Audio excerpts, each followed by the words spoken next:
Anyway. You want it, that's the way you need it, any way you want it. Bum, bum, bum, bum, bum, bum. Okay, we're gonna avoid the royalties from that, or the copyright infringement, and we're back with the Dr. Z show. If it's a clip for under 30 seconds, you can do whatever you want with it. And under 5 seconds, it's completely. I'm gonna abuse the heck out of that then, like 39 and a half seconds. It's gonna. Well, and like under 5 seconds, it's completely void of copyright infringement. Okay, well, in case you didn't notice, we have 2 guest hosts with us. One new one and one we're bringing back. Back at it again. With Brenna. Hi. In the white van. With the free candy. No. Although I miss do something? often bring candy. He took the damn Daniel back at it again meme and then made it pedophilic. Oh. Hey, okay, that is jumping to conclusions. Is Okay, it? I just want to point out where the that joke we're already on a tangent and we haven't even started. I much prefer from the complaining tone in her voice. Our other guest host is my fiance, Claire. Say hi, Claire. Hi, Claire. There it is. You know what's great though? Like this is perfect because I made the name of the custom magic card for her, Claire, the voice of reason. Or like Reason's voice or whatever. So my mom made it a big point of contention that mine was Tony, Seer of the Infinite. She was like, that's building your ego. I was like, building it implies it's not already built. Thanks. She was like real irritated about it though. Yeah, I was gonna say it's kind of too late to do anything about that. When she called me during work. It's because you like infinite combos. That was the whole point. That's but I don't though. I built infinite combos in my Infinity Stones deck because it's called an Infinity Stones deck. All I have to say is, where's my legendary creature? You're not going to the wedding. Well, you know what? I can still want a legendary creature now, can't I? Jacob and I was actually thinking about that. Wait, we're on. I forgot we're recording. Yeah, we're still on record, Jacob. I was about to. We're 2.5 minutes in. We're okay. So, in honor of Claire being here, I will now pass the new guest host torch in asking you the all-important questions of introduction. Very important. All right. Nerd. What skill do you have that is considered useless?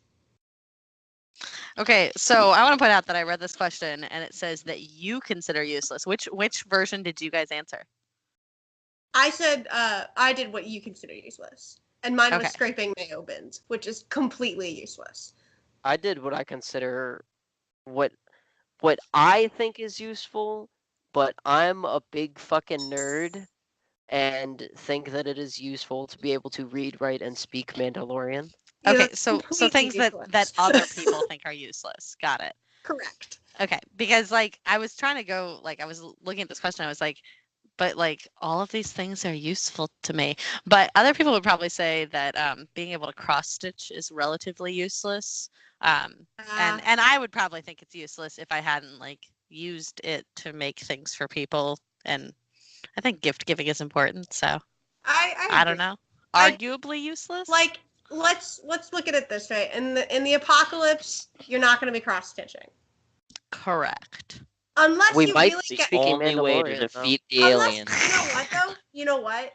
That could be. You know what? Side note: in the apocalypse, you might be the only sense of home by giving people cross stitches.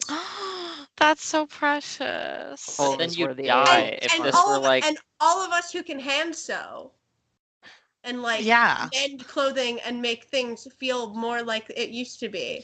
Well, and I was to say, sewing in general is a super useful skill. It's an incredibly useful skill. So anyway, before we get on a tangent about crafting, because we want a tangent about crafting. But if this were a TV show, that would paint a huge target on Claire's character's head. Like she would die instantly. Oh, that's true. Oh, that's so true. Damn it. Sad. All right, so I can cross stitch relatively. What is something that you like that everyone else dislikes? Okay, so I'm gonna say this with a big old caveat, and as opposed to a small young caveat. and that is that I like classical music, which people may think that they dislike, but as a music educator, yay, which is my job. I teach music to small children. I like to co-opt a phrase that I heard someone else say and say that there are two kinds of people in the world: people who like classical music and people who have not yet heard the right classical music. Because when I play various examples of classical music for my 4 and 5 and 6 and 7 and 8-year-old and even 9 and 10-year-old students, they love it. They don't love everything, but they love a lot of it. I mean, I try to pick stuff that's relatively exciting, but and I like to think they haven't had time for that expectation to be of like what classical music is, to be shaped by society. And I don't even necessarily tell them like this is classical music, especially for the older ones who might have heard that classical music is boring, and it's not, and they're really excited about it. So I would just add in there that if you think you don't like classical music, you should maybe do a little bit more digging. And Mr. Boss, this is fire. that's my plug. Yeah, no, legitimately, one of my kids said that. Yeah, we should do an episode where we like nerd out about classical music, or even just music in general, just music in general. I would love to do that. Get your own podcast, you nerd. Yeah, I was literally about to be like, Fine, Claire and I. You know what? We'll start our own podcast. With we'll make our own podcast. Make our own podcast. It's gonna be great. All right, so classical music is my answer to that. Music. That's solid. Well, conversely, what is something that everyone else likes that you dislike? I don't know. I think all of the things that I dislike are just like annoyances and pet peeves, which kind of leads into the next question. I had a really hard time coming up with anything. The only thing I could maybe say is loud music, but Brenna, as you were saying, like a lot of people dislike loud music, so I don't think that's all that unique. Yeah, the question is what's something that bothers you that doesn't bother, or doesn't bother other people, or that other people like. Yeah, and so I don't know, like whatever. And finally, what is your D&D alignment? Oh, you skipped the pet peeve one though. Oh, I did. Yeah, because that's easy. Improperly made beds. My mom taught me to make my bed a really specific way, and she spent like 12 years, like the first 12 years of my life, reinforcing this skill in me, and like the way that it was supposed to be done, including like the facing of the sheets and the way the corners are tucked in. Oh, with Jacob knows exactly what face I'm making right now. Yeah. It causes a lot of contention in our relationship, actually. That's my worst nightmare. That's important to anyone. I literally never make my bed. Wait, how is that your worst nightmare? Because I don't. It's I kind of get it. It's a level of perfection and specification. Yeah, specificity. That's clearly important, and like having that weight could be intimidating. So what's funny, Brenna, is that you said like, oh, I never make my bed. Like I rarely make my bed, and I wouldn't even say I like making my bed. Yeah, you didn't make it today, and and I'm still laying in it. It's great. Day. But if I'm going to make my bed, and maybe that's why I don't do it. It's like a part of like my overall. It's because it's daunting. It's like if I'm gonna do it, I have to do it perfectly. Please stop saying my name. I'm still explaining. I have to do it perfectly, and it has to be done just so. So I'm only gonna do it if I'm gonna dedicate the time to doing it right. What? Turn around.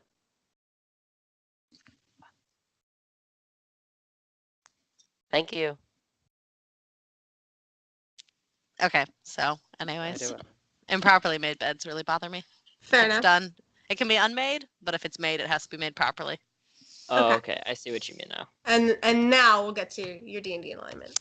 Yeah. So literally anyone who has ever met me, this is the easiest question ever. I am lawful good. You have a very strict code, and that code is to do good. And you follow that code to a T. I mean, except when I'm a bitch, but there's no T in code. I wish I could flick you on the nose for that. I'll do it for you. No need. No need. I just want the sentiment out there, you know? So yeah, and but I don't have Percolating. like a super specific example, but I'm generally a people pleaser. Like I like doing the right thing, knowing that I've done the right thing, and like making other people happy. And Doing what you deem as the right thing. true. And sometimes I do feel the that's need an important to specify point. that. Yeah. Because Not sometimes because- I do things because I think they're the right thing and I think they're going to make people happy, and then people are like, why did you do that thing? And I'm like, oh no, I've made you unhappy. Specifically to Anthony, like all the time. Yeah, and I always feel the Clearly, need I to am say always unhappy. I always feel the need to say that when talking about alignment stuff, because when it comes to lawful, it's always like, it's what your code is and what the code you follow is. Right. And like, what you believe, because that's what matters to a lawful individual. Question for Jacob. When we first met Brenna, did we ever imagine that she would be the resident D&D guru? No. I was such a closeted nerd back then. I didn't no comment. Know. I didn't know. Because I didn't have the experience, you know? You weren't fully woke. I wasn't woke. She wasn't woke. My inner nerd had never gotten the chance to flourish. I mean, look who you were friends with and surrounded by. But they're a different kind of nerd. Like, I'm not an anime fantasy novel nerd. I am a storytelling performer theater kid. They're very different brands of nerd. Okay, I meant something else by what I said, but we'll get into that never. Never. On the podcast. Never. That's what I was about to say. You meant my... Yeah, so what is the point of this podcast, Jacob? Why are we here today? Today's episode is brought to you by... I'm just kidding. We don't have sponsors. That's a great... Board games. Jacob and I, as always. Yeah. Yes, the topic today is board games, and our first point is why we are into board games. Because some people and when this question was originally brought up, I was like, oh, that's super obvious because board games are fun. But then I realized that we know someone who hates board games. Yeah, there are lots of people who hate board games. These people are wrong. These people have their own opinions and their own... And they're wrong. Let's not judge. So yeah, board games are I think most people would agree that they're relatively universal, but that's presuming kind of a lot of things. And so not entirely. Yes, a lot of people like board games, so it's maybe not as niche of a nerd thing. But it can be. It can get there. It can get there. And I think for all of us, it does. Yeah, I would argue. Well, and I've listened to all of y'all's episodes almost in full. I don't think we finished the Magic episode. But you guys were talking about gatekeeping a few episodes ago. And I realized... Claire was gatekeeping today. Well, that's what I was saying, was I realized I was having thoughts that were very gatekeepery about board games, like people we know play Scrabble, and they're like, oh yeah, we like board games, and I'm like, well, that's not a real board game though. That was my initial thought, and then I was like, no wait, I can't say that. That's gatekeeping. It's bad. If it's fun for them, then absolutely they should do it. And and that's how I feel about when we get into card games and party games versus board games. We'll get into that. We'll get into that. But I feel like it's gatekeeping to say party games aren't board games. But who wants to go first? I disagree. That's just the point of... Okay, so let's get to that when we get to it. So, that's just a point of what you think board games are. Let's start with Jacob. Jacob, how and or why are you into board games? There's a million siblings. Yeah, I mean, I grew up playing board games. Actually, thinking about it, one of the first board games that I remember really liking was oh man, I cannot remember the name of it. But it was this game where it it was kind of like Battleship, except for you were searching for the pieces of a crashed UFO, and you're trying to reconstruct I know what game you're talking about. I could not tell you what it is. I know what game you're Yeah. talking about, though. I can think about 5 or 6 video games where you have to do that. No, there's a board It's like game, and it had very cute art, and yeah, no, I know what you're talking and it about. had Yeah. like the ship lit up when you Yeah, constructed all of yeah. it and everything at the end. It Yeah. sounds like Um, Mousetrap, but One of my kids in preschool, one of my Violence. friends in preschool had that game, and we would play Yeah. it. Yeah. So I don't remember what it that was called. Yeah. Yeah, so like that someone was will definitely tell one of us the in the first ones. comments. Yeah. You heathens, you don't know what this in- game is called.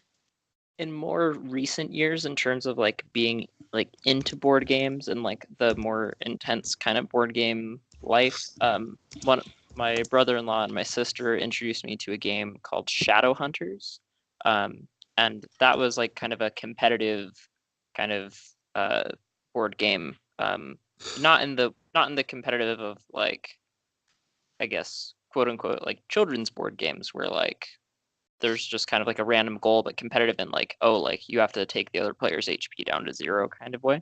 And Attack so your life points directly. yeah, so Shadow Hunters was more that kind of board game, and that was, I think, what got me more into stuff like that in recent years.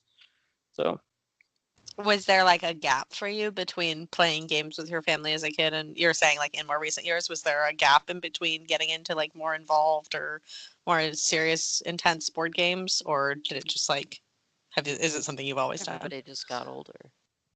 it kind of like, yeah, I'd say there was a gap of sorts because there was definitely like a time growing up where I really enjoyed playing board games like frequently.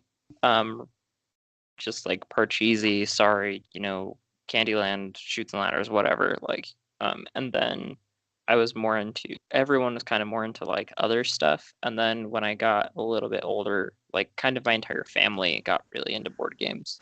And so now Yeah, we play you a lot guys of have different like board some really complicated games. Like, what's the one with the robots and like the lasers and games. we played it at the Peterson's house. I had real trouble forget what wrapping it's my head called. around how that game works, but it was very interesting. It was pretty complicated though, if I remember correctly. It's just called Robot Lasers. It's not, but it's not Robo- nearly as complicated as the Bionicle board game. Okay, Bionicle everything is unnecessarily complicated, except not for the wrong. actual Bionicles themselves. You're not wrong, actually. That I is know probably I'm the most not. accurate description She of knows she's not. Bionicles ever. Okay, so Anthony, how did you get into board games? My family is not like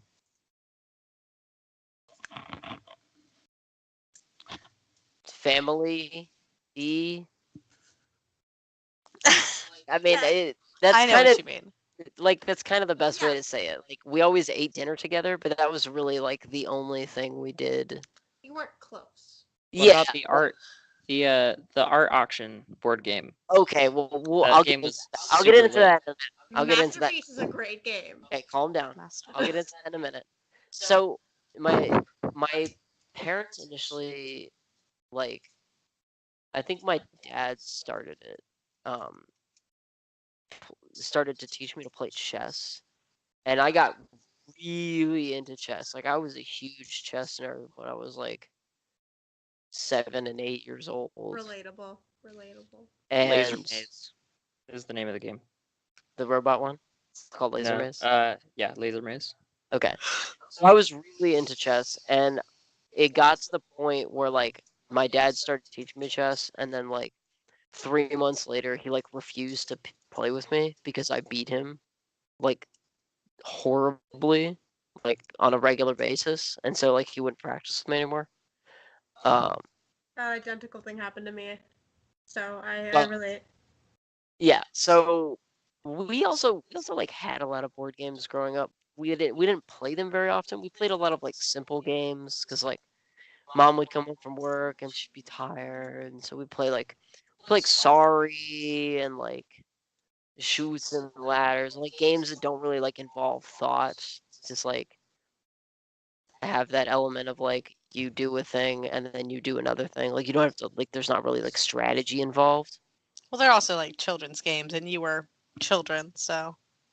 Well, yeah, but then we got older and we got there was a time where we like didn't play board games hardly ever. Like there was like I would say like kind of a long expanse, probably like 10 plus years where we just like never played games.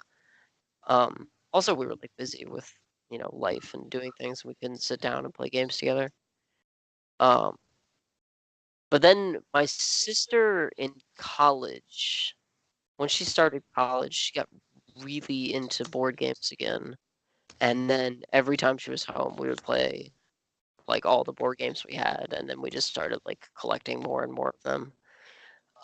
Her and my mom and one of my cousins are really into this game called Masterpiece, and you roll a dice, you like move around like a circular board, and you like there's like this art. It's like an ongoing art auction. It's Monopoly-esque. It It works sort the of same way. It's like mystery Monopoly. Yeah, it's Sure. like Monopoly if Monopoly had By an property. ending. Like once all the paintings are gone, then everybody just sort of like figures out like who has the most money and value in paintings. But and the then, point like, is too that when you buy the painting, you don't necessarily know how expensive it is initially, and then as paintings get could passed around spend like 20 or like 200,000. I don't remember what on the a forgery painting. yeah forgery painting, and then you're just like disappointed. But you can't let anybody know because Right. then they know that painting is useless and they won't buy it if it goes up for auction. It's Anyway. a very 70s board game. Yeah, it's Mhm. Like it's painfully like mid to late 70s. There's nothing painful about that game. It is amazing. It is a It is great okay. game. No, fast- I love Look it. at the The box art. aesthetics. If you look at the box art, it's super racist. It is. Like And the white characters. man you can imagine Yeah. is this rich oil baron who's just like Yeah. obviously meant to be Arabic. So I want to say that Jacob came up with it. But we were upstairs Yep. one day, like from like taking a break playing video games or something, and we like jokingly nicknamed the board game Master Race Oh no. because Oh no. like we looked at it and I was like, look at this No. guy, like he's obviously meant to be an Arab and they should have photographed an Arab person for the box art, but he's super white. Yeah. Okay, yeah. I So was Yeah. gonna maybe point, but I there's an don't know updated why. version out there where like it's less racist, but you would think that they would be more true to like the box art if the paintings are just like miniaturized versions of these like world famous masterpieces. Yeah. Okay, so Caca. before we get like too deep into this, I want to point out that we're only on kind of like the first subtopic, and like only you two have answered it. But Anthony, before you like finish talking about how you got into board games, I have to ask where Phase 10 fits into all of that because it's so important to your family. Oh god. It's so important. Fuck FaceTime. Fuck it right in its fucking face. Okay, so Just Phase quickly. 10, if you've not played Phase 10, this is going to come into the what is a board game discussion later. But if you've not played Phase 10, it's sort of like Rummy. Just imagine Rummy. My problem with Phase 10 is that there's never less than 6 people playing. And at And most, half of them are drunk. at most, that's not true. At most, one Thanksgiving, we had 22 people playing Phase 10 No, at you once. didn't. There's no way. Was I there? Was it No, really 22? Claire, it was before I knew you. Oh, That okay. was the massive Thanksgiving we had in my aunt and uncle's basement, where there were Oh, 56 people there. that's horrifying. But why? It already takes so long. Okay, the problem, and it doesn't take long because it's complicated. It takes long because everyone takes 7 fucking centuries to take their turn. Because they're like, oh, I have to get up and get a snack. Oh, I have to do this. Oh, I have to do this. Oh, oh, I'm looking at my phone. Oh, we have to take a half an hour to play HQ. Like, no, sit down, play the game, keep track of whose turn it is, and then move on. Like, My family just sits around for centuries playing this game, and it is not taken. And I don't know why everyone suddenly became obsessed with this game one day. I think my When sister though? When did it happen? like mind controlled someone. I don't know. It just like one Thanksgiving somebody died, and it's like the rest is history. Like it's been like the last 5 or 6 years probably. Okay. The only reason I brought it up, other than like I feel like it's a part of your board game history, Relationship. is that I think it'll play into the discussion about like what is a board game, and it also I think plays into like why we play board games. And to me, like one of the reasons to play board games is to spend time with people. So I would argue that the way that your family plays Phase 10, other than to you, where like clearly it's an annoyance, but like maybe everybody else plays it that way because they enjoy spending time together that way. Just Hold on a like second. my thought. Something's going on in somebody's background. It's Jacob's, I think. I'm so sorry. Okay, I just Well, like I don't want it to take away from the discussion we're having. It's just like kind of loud. It's okay. It was quiet. Like, anyway, People had friends. so we know why Claire. Now we know why Claire is into games and like plays board games. Well, it's also like, I mean, it also goes back to my family. Like, we always played board games growing up. I mean, yeah, we started with all the typical kid games, Chutes and Ladders and Scrabble at some point, and that's not a kid game, but whatever. Like all the typical family games. Definitely, there was like a Monopoly phase in there. We played some Risk even as kids, with my dad's guidance, and then that took forever, always. But Business. It's Risk. But my Risk takes family, 7 yeah. centuries. My family has always played board games, like for as long as I can remember. It's not, I guess, something that we've consistently done all the time, but certainly like when we're together on holidays or like vacations or whatever, it's definitely like we bring board games with us when we go places. And so yeah, it's just something we've always done together, and I wouldn't say we'd ever stopped. Just like there are times when we've not been together. And so at those times, obviously, we haven't played together. But then whenever we get back together, or like it's Christmas or Thanksgiving or whatever, we always break out the board games. And just not so much. I don't know. I don't think I had a friend group that really played board games before I met you guys, honestly. yeah. I just Jake had and a I mental. kinda did. I just had a mental image of someone being like someone being introduced to the family or whatever, and it's like someone getting out like a version of Monopoly or something, and then someone no, get out the good version of Monopoly or whatever. That's sort of what happened one That's of accurate. the first times I met Claire's family. When we played Dominion. Oh, really? Yeah, it was like it was my first time meeting your brother Joe. We played Oh. Dominion. And someone should get out the good version? Yeah, they were like, "Oh, we're gonna get out like these specific sets because we're playing like with these people." Like very obviously, like this person, like looking at me, like Oh, these specific cards. Oh, that's interesting. That's funny. But yeah, and then like when I met you guys, it was started to be something that like we did together. Except for our one friend. Except for our one friend. Yeah, well. Anyways. And I'm that one friend. No. And my family also got into like who it is. I guess more intense, longer format games like very early. Like we've always played Catan, and I mentioned Risk. Like we got into Dominion when that became a thing. And recently, well, we got Betrayal at House on the Hill for Christmas, so that's been a fun wild ride. But that's a part of a different conversation also. So Brenna, how did you get into board games? Well, I have a little bit of a different experience growing up as an only child. I played a lot of board games as a kid with my parents, specifically. But, my parents could only take so much of that.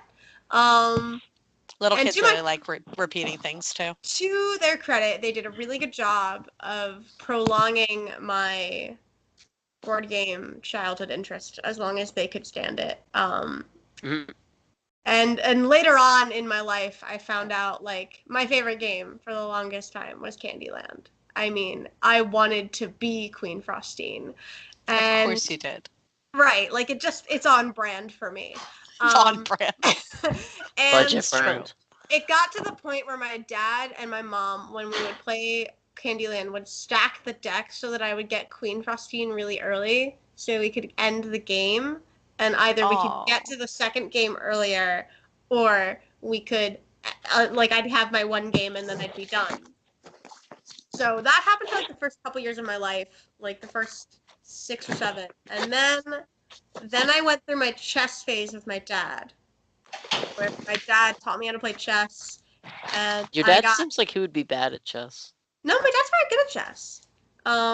I just wanted to point that out. My dad plays a lot of word games and puzzle games, and he really likes he's the reason I'm into Tetris, and he really likes puzzles and logic puzzles like that. So him liking chess totally makes sense in that regard. And then as I got better at chess, he stopped wanting to play chess because suddenly it was competition. Then I would periodically play with my family back home because my grandma every year for Christmas would buy us like quote unquote party games like Taboo or like Catchphrase or stuff like that. Cranium Kadoo. Never Cranium played Cranium. Kadoo! We never played Cranium Kadoo because my grandma didn't want to You deal with missed- the mess of You the missed the Play-Doh. face that Claire made. I forgot about Cranium Kadoo. That was such a great game, though. You're And- so welcome. Thank you. But we would play games like Monopoly or a game that I was given at like 12 or 13 that I thoroughly enjoyed, as cheesy as it was Mall Madness. I don't know if any of you have ever heard of Mall Madness.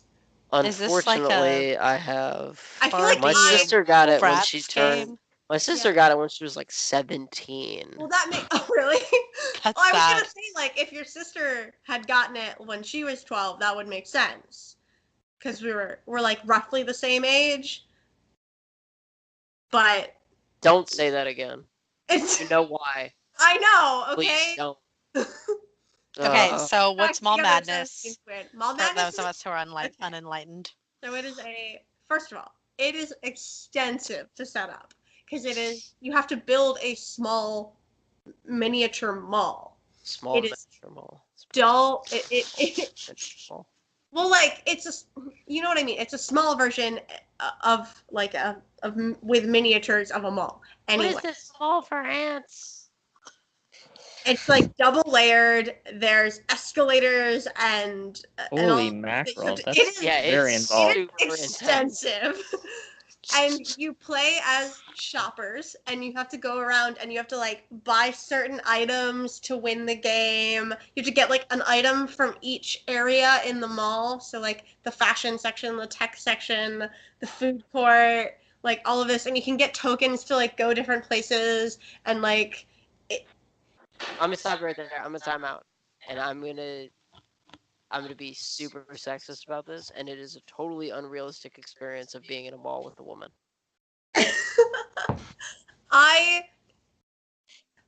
disagree because I've Speaking definitely from my personal experience your personal with experience everyone except you. Also me. I hate going to the mall with people. If I'm gonna go to the mall, I go to the mall alone and I wander for hours. I'm very and I people watch. Going to the mall to wander and people watch is completely different from going to the mall to buy things. And when I go to the mall to buy things, I'm like, I'm on a mission because I fucking Right. hate how like much Yeah. there is. Right. Look at your You go and you have a mission. Jacob. Okay, so Mall Madness, super involved. And I bought that game and my family actually really liked the game. Like my I think cousins, what you- like my older cousins who were like 40 now, enjoyed the game. That's Playing with me. It was great. And yeah, and then as I got to college, my friends here introduced me to Catan, because I'd never played Catan before, and I'd never played Risk before. And you've never gone back. And yeah, and like the other like a couple weeks ago, my friends and I played a 4.5-hour long 8-person game of Eldritch Horror, but we won. Scrubs. It was 5 a.m. when we ended the game. I do want to say that. Anyway. I have to say, I'm only laughing and gonna continue to be a dick about this because the longest game session that I've ever had. That's not a coin. Being a dick is not a swear jar word? Take a vote. I say no. I say yes. I say no. I say no, but I understand Claire's point of view. Who wins? Okay. Fine. And I'm gonna continue to be a dick about this because the longest game session I've ever had was a week solid playing one game of Twilight Imperium. Well, that's completely different because that game is already kind of long, and didn't you come back to it like periodically?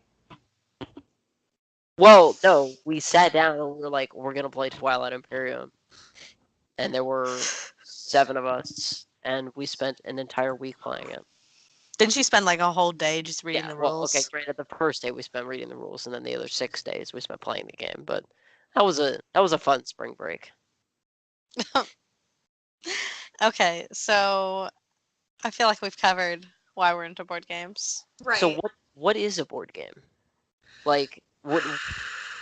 Like because we had this discussion a little bit off air. Like are deck building games board games? Like so. I think ultimately the question we're asking is, do you specifically need a board dedicated to the game for it to be a board game? And let me just preempt this by saying that I don't think we're gonna fully be in agreement about this. Yeah. So let's just discuss and then end it. Here's where I'm sort of getting the no half of this from is our friend that absolutely detests board games won't play like Dominion or Exploding Kittens or Coup or Cards Against Humanity or games that don't have boards. Right, but you won't even play that. Right. So that's a board game. For me, my definition of what a board game is a collective group experience with a boxed game that has aspects that are specific to that game that make you all sit down and participate in the rule set and in some way. Does there have to be a physical component? Does it have okay, what about it's like Jacob Charades is not a board game. Charades is not a board game. Sure, good example. But Monikers is a board game because Monikers has the cards. It has a game mechanic unique to the game. Because in Monikers you have to, you pick the cards and then you have to first explain it, then do one word, then charades it. I think that's a board game. What about Uno? Uno? I would consider Uno a board game. So then what about you consider card games board games? I was going to say, what about not spades? Where do you draw the line? Spades is not a card. Spades, for me, deck of card games are not board games. So playing cards. Card games. Right, so poker, playing cards, spades, poker. Hearts. Okay. Kings, its own separate category. If you want to do that, that's a whole separate category. If you can play it in a casino, or you play it with a simple deck of cards that has beer all over at a party, I don't think that's a board game. I think that's a card game. King's Cup is not a board game. Right, exactly. Spoons. Spoons is not a board game. 21. Okay. My last then challenge question is what about dice games? Because Anthony, what was that game that we played the other night with the Tinglers? Zombie dice. Because you just shook. It's just played with regular dice and you just shake them in a cup. Question is Yahtzee a board game? Yahtzee's a board game. So I'm gonna consider dice games aside from D&D board games and other role playing games. I'm gonna consider that a board game. D&D is a dice game is the greatest understatement ever. That hurts me. But it's technically correct. And there are people who play it that way where it's simply a game of numbers and addition and dice rolling. See, and I would lump. I would agree with you that like card games played with a deck of cards are kind of like in a different They're category for me. But I would lump games that are played simply with regular dice. I would lump those into the same category as card games.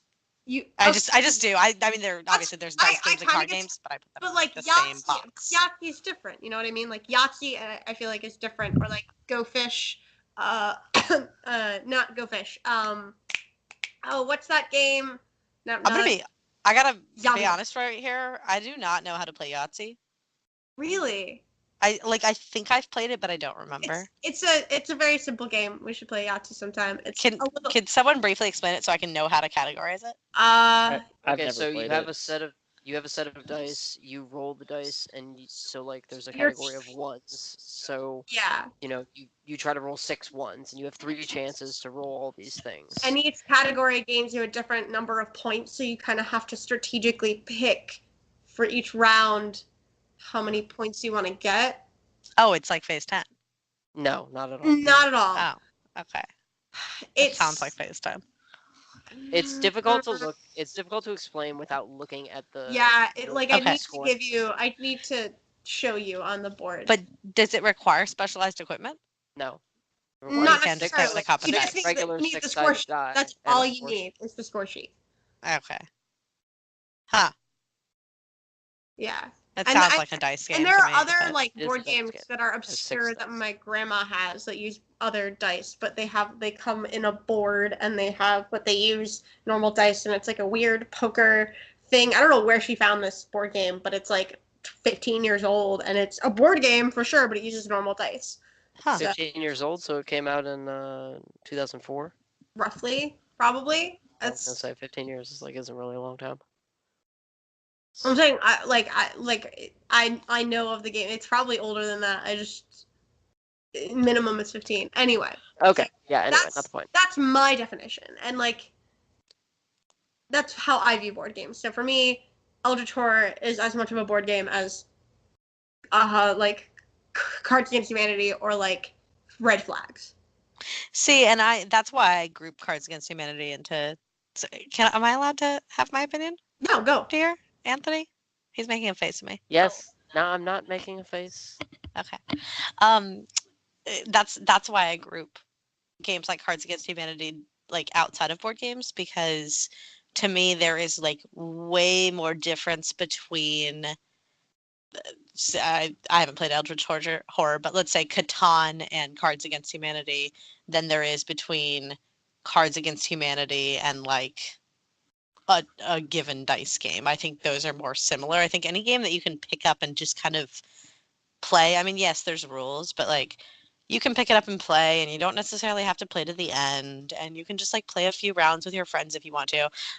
I group like card games and dice games like a little bit separately, but then sort of like party games like Cards Against Humanity are kind of a separate category for me.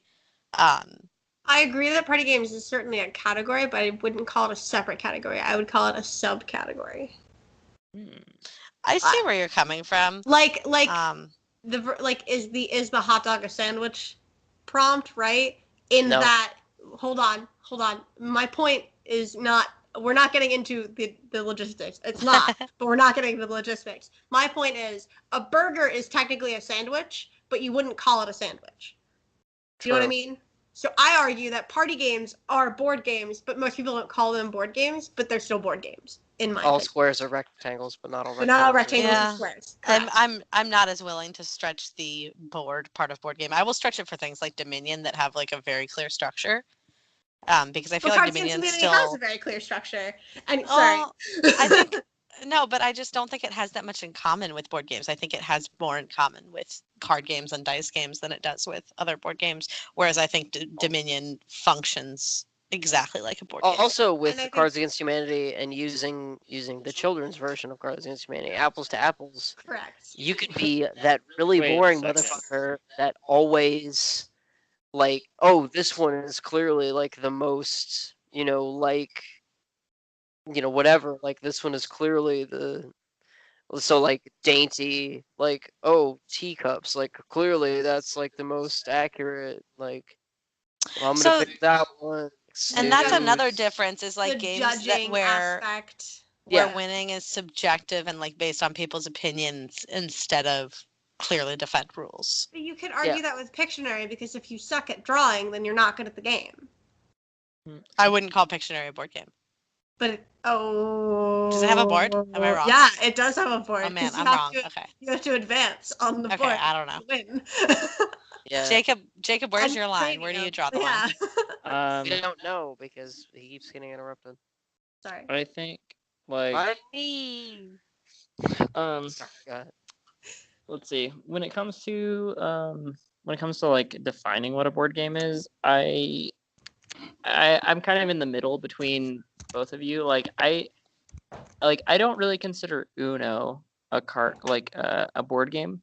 Like it's a game, but I don't really consider it a board game. But I do consider Dominion a board game because even though there's a lack of board, like it feels a lot more like, I don't know, there's more rules. Like I don't know if that like matters. The rules, but also the rules for Dominion, like there aren't house rules. Like in Uno, there are like house rules, like you can put like a draw two on another draw two, and that makes you draw four. yeah, See what I mean? Like there's like the house rules that apply.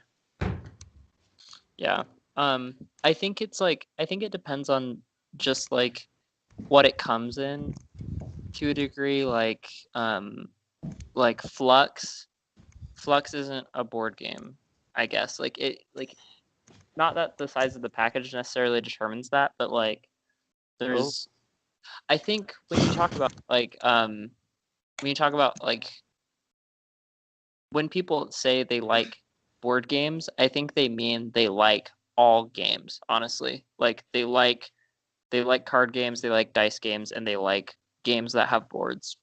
Which is the main reason I lump it all together, to be honest. Right. That's fair.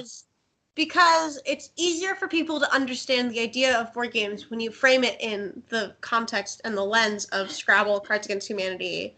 Sorry. Because not everyone wants to sit down and play a 7-hour game of Eldritch Horror or like a 9-hour game of Catan. That's intimidating to some people. If it takes you 9 hours to play Catan, you are playing that game very Okay, slowly. point.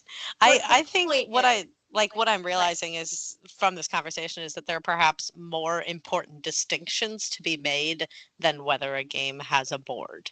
Exactly. Like when you're discussing games, like physical games, I guess, games with physical components that you play with people, there are more important components than whether or not it has a board or not. Okay, so before we move on to the next topic, quick fire answer, no explanation. Is Mario Party a board game? Jacob. Ooh. Jacob. Uh, Yes or no? no. Brett. But it's No buts? No, But it he is. gets one Yes or no? sentence. Give him one sentence. Just yes or no? it's not, but it is.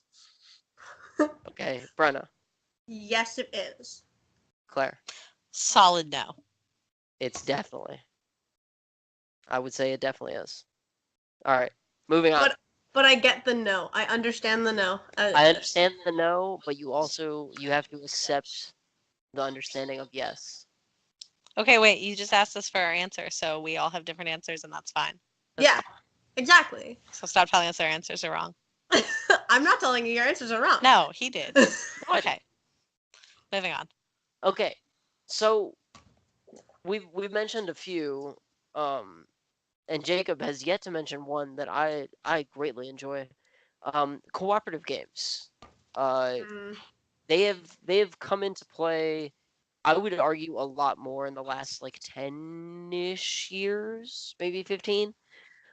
Games where like players like Monopoly, like you compete, like you're trying to have the most money, and like Risk, you're like trying to take over whatever like country, and Catan, you're like trying to settle all of Catan and get the most and points. Risk, you're trying to take over the world. But yeah, But there has games been a games like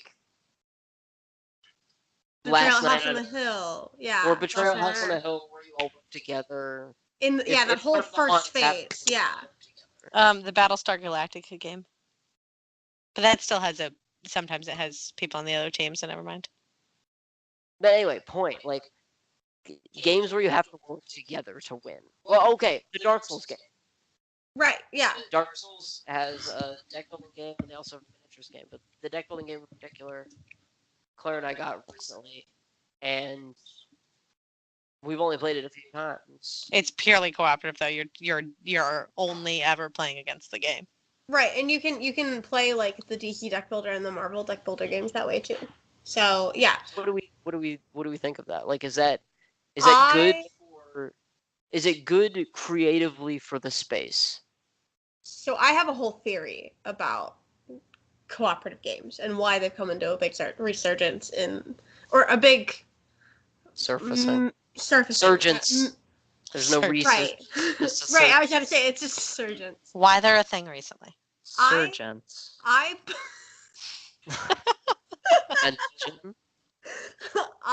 believe it's because, and it's the same reason why there's now all of a sudden so many tabletop RPG games.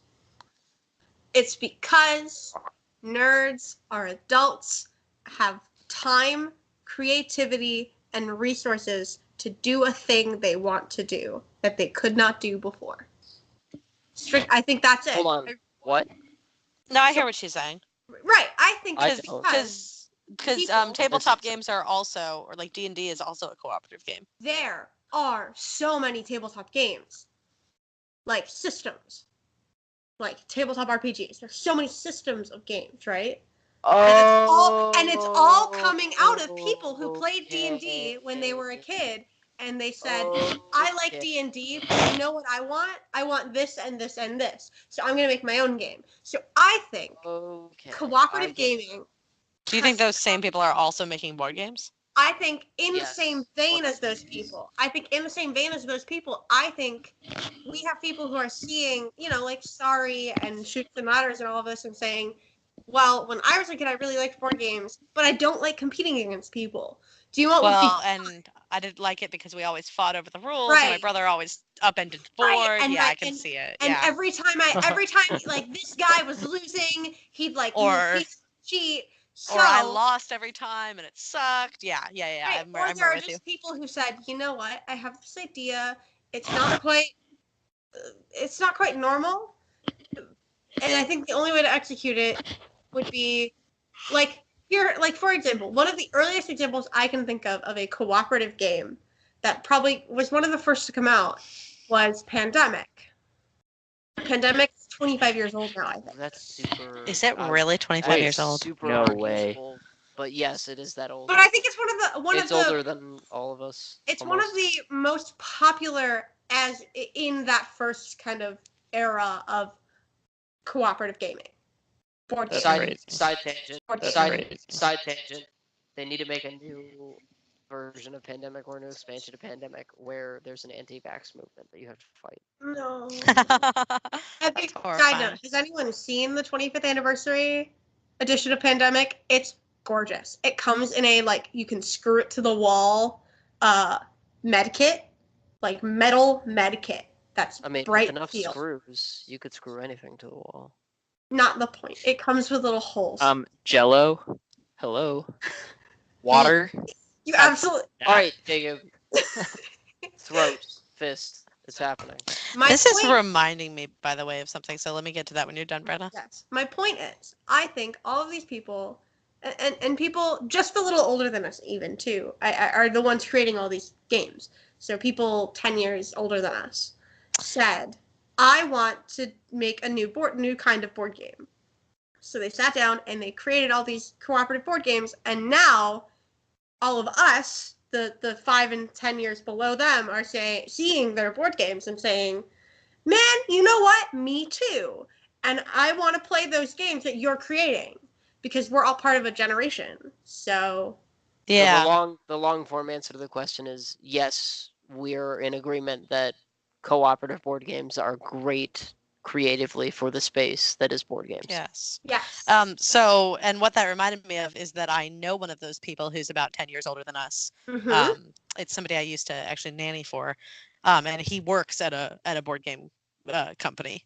And he recently, I'm trying to find it right now, and Facebook isn't loading, but he actually recently posted something on Facebook. He was like, asking, he's sort of pulling his friends and asking, like, what do you like in board games? Do you like competitive games? Do you like cooperative games? Like, what would you like to see in a new board game? What games do you like that you would like it to be like? And I don't remember specifics, but people had some really interesting answers. Is he the same one who helped to develop Catan? No, that's a friend of my parents. Yeah, And Erase. That was the people that I used to nanny it's okay. for. It's okay. Anyways. Side note as well, if you say rewind erase like It will vocally, it just back to does it. Yes, it happens. Life goes back 10 seconds. Alexa, delete that audio clip. It's a 3rd level wizard spell. It's called rewind. And the semantic, the verbal is, you say But if you say rewind. too many commands at once, you'll get stuck in a Groundhog Day like loop. Yeah, exactly. And then eventually you run out of spell slots and there's nothing you can do about it. Yep. That's how it works. I was wondering about that in like movies where they like rewind time, like for a very local reason. Like, what about people that died during that time, or like people that were like die every day, but they don't remember. They don't remember like dying? No, because in Groundhog Day, the only person. Okay, we're on a tangent. The only person who remembers the day after day after day after day is Bill Murray in that entire. Because film. he's Bill Murray. Well, no, because he's the main character and he's got plot armor.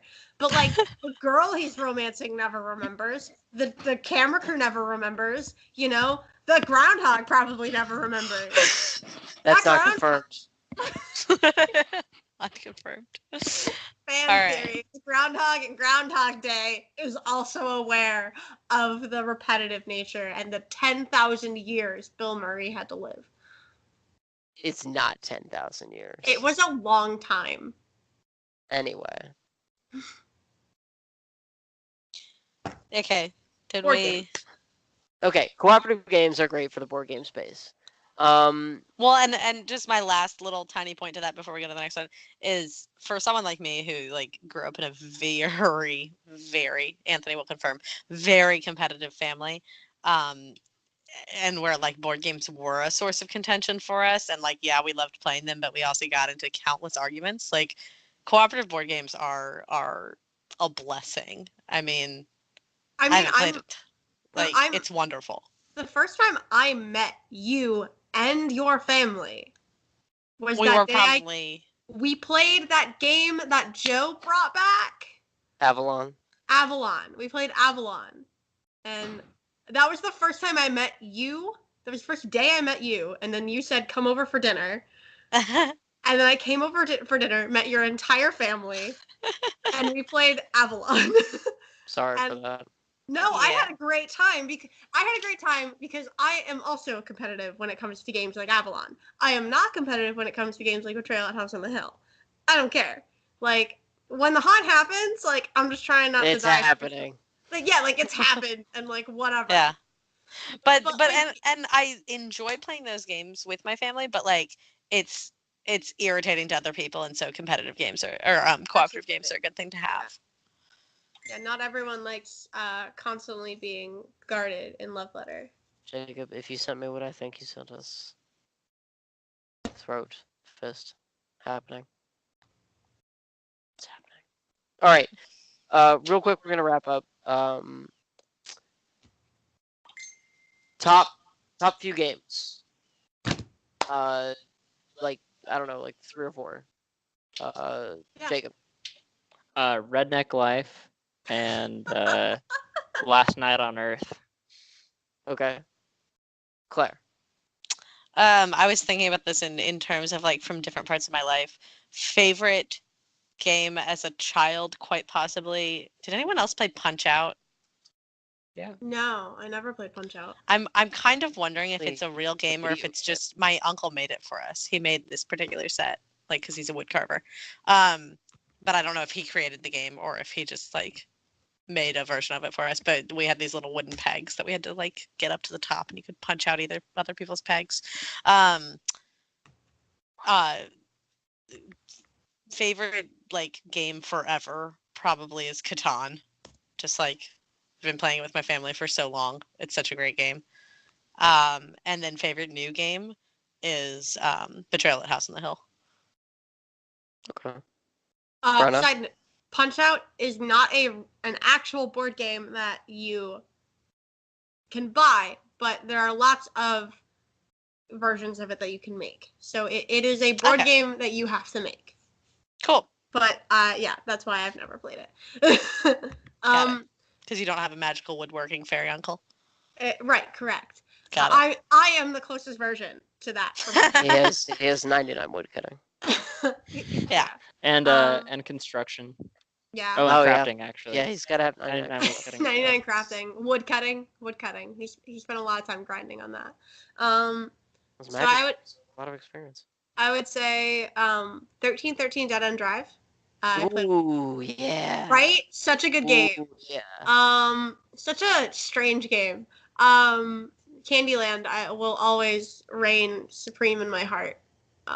As a love of mine, and we'll throw in a third because I felt so strongly about it. Codenames in my card game party game category. Codenames is so fun. Okay. I have to be that guy and say Twilight Imperium is That boy. is super up there.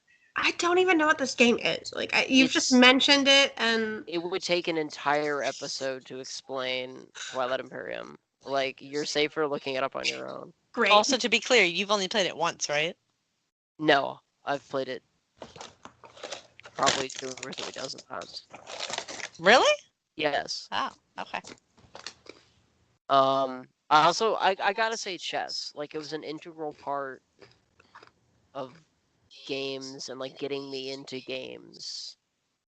It's the gateway game, as we were talking about off air. That was my gateway game. I also really like Dominion, and strangely, my like wild card pick for this is gonna be the Resident Evil deck building game. I didn't know Resident Evil had a deck building game. I didn't either until someone brought it to school one day, and we played it on campus for like 5 hours because we had such a great time playing it. We just like kept playing it. So fun. I've been playing a lot of DC deck builder, so okay, fair. All right, well that's probably entirely too much of your life that's been sucked up by us rambling or not rambling. I believe the rank count is 3, and I'm running very quickly out of money again. So, like every episode. I mean, you know. Not every. There was one episode where he like only swore once. Oh wow. What growth? Anyway, thank you, Claire, for being here with us on air instead of in the background making faces at me. Thank you. I was going to say, I'm here anyways. Well, yeah, thank you, Brenna, for coming back and indulging us in your irritation of your pet. It's not my pet. He's not my pet, but he's adorable. And thanks, Jacob, for being co-host and here all the time when we need you. Not like he's your best friend or anything. No, yeah, he has to be here. Not like you're best men in each other's weddings. You're right, or anything. Yeah. And an additional thanks to Jacob for being interrupted entirely too many times, which clearly proves that Brennan and I can't be on the same podcast again. No. We bounce off each other way too much. Me and talking over people isn't really a thing. I know, and yeah, and you're so I feel bad. And we're not very tall either, so there's that. Well, I feel personally attacked. Wow. All right. Well, with that, we'll be back talking about board games another time. with another co-host. Probably just one that time, but we'll see. Who knows? And I promise we have not forgotten. We will be back with the bullying discussion podcast later. Yes. That will come back. We are still, well, I still am. I don't know how involved Jacob's in because he's got school and work and Oh, getting I'll be married soon. reading. But we've been doing our research and we will be in touch. So what leaving us, what is your favorite board game? What tell us about your board gaming life, or in Jacob's case, redneck life. And we'll Let see us you know next in the time on the comments. Dr. Z Show. Everybody say goodbye. Bye. Okay, bye. Adios.